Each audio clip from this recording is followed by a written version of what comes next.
নমস্কার। একটা জিনিস চোখে পড়লো তাই ভিডিও বানাচ্ছি। এটা হচ্ছে নিরঞ্জন ঘাট, আমাদের তোর্ষা নদীর যেখানে মায়ের বিসর্জন হয়।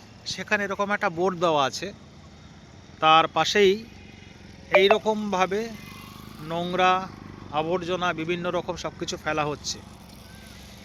এবং আরও আশ্চর্যের বিষয়, আর 2-3 মাস পরে বর্ষাটা চালু হয়ে যাবে, এইগুলো সব নদীতে ভেসে যাবে। একদম ভেতরে যাচ্ছি না, একটা বাজে গন্ধও আসছে, অসম্ভব নোংরা। এবং যতটা দূরে যাওয়া যায় প্লাস্টিকে প্লাস্টিক, কোথার থেকে আসছে কারা ফেলছে জানি না।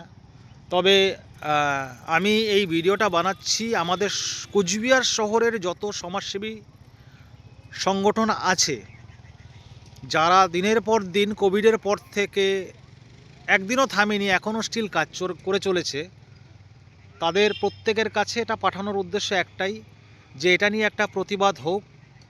তারা প্রত্যেকে একবার করে ভিজিটে এসে এখানে একটা অ্যাওয়ারনেস ক্যাম্প করুক, অথবা প্রশাসনের দৃষ্টি আকর্ষণ করুক। এই অনুরোধ নিয়েই এই ভিডিওটা বানালাম।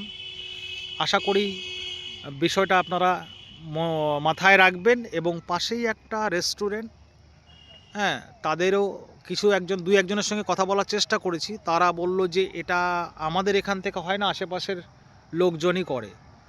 তো এখানে আরেকটা জিনিস, যে দ্বিতীয়মান ভট্টাচার্য বাবু এবং আমাদের আইসি সাহেবের অনুপ্রেরণা একটা পার্কও তৈরি হয়েছে, যেখানে প্রচুর বৃক্ষরোপণ হয়েছে। তার পাশেই প্রচুর নোংরা, যেটা একদম দৃষ্টিকটু। কুচবিহার খুব ছোট শহর, এবং এই ছোট্ট একটা মিউনিসিপ্যালিটি শহরে পাশেই এরকম একটা ঘটনা খুব চোখে লাগার বিষয়।